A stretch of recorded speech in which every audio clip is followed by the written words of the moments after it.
ஒரு அழகான கிராமத்தில் அக்ஷரா மற்றும் ஆஷிகா என்ற இரண்டு சிறுமிகள் சிறந்த நண்பர்களாக வாழ்ந்து வந்தனர். அக்ஷராவுக்கு கதைகள் பிடிக்கும்.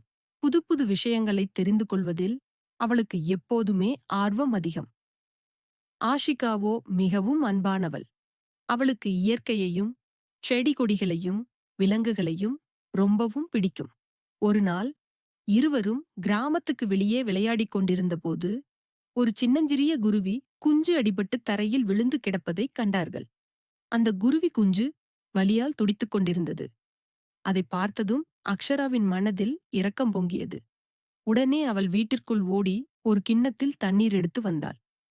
ஆஷிகாவோ சுற்றியிருந்த இலைகளையும் மென்மையான குச்சிகளையும் பொறுக்கி அந்த குருவி குஞ்சிற்காக ஒரு சிறிய கூடு செய்தாள்.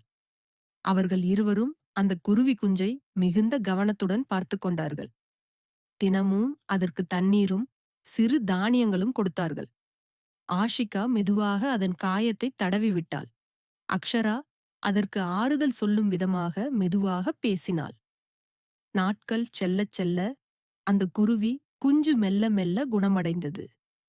சில நாட்களுக்குப் பிறகு ஒரு காலை பொழுதில் அந்த குருவி குஞ்சு சந்தோஷமாக சிறகடித்து பறந்தது. அது மகிழ்ச்சியுடன் கீச்சிடும் சத்தம் அக்ஷராவின் மற்றும் ஆஷிகாவின் முகத்தில் புன்னகையை வரவழைத்தது. தங்களது அன்பாலும் அக்கறையாலும் ஒரு சிறிய உயிரை காப்பாற்ற முடிந்ததை எண்ணி அவர்கள் மிகவும் மகிழ்ச்சியடைந்தனர். அந்த நாளிலிருந்து அக்ஷராவும் ஆஷிகாவும் கிராமத்தில் உள்ள மற்ற விலங்குகளுக்கும் உதவ ஆரம்பித்தனர். அவர்களின் நட்பும் கருணையும் ஊர் மக்களால் பாராட்டப்பட்டது. அவர்கள் இருவரும் காட்டின் சின்னக் காவலர்கள் என்று அன்புடன் அழைக்கப்பட்டனர்.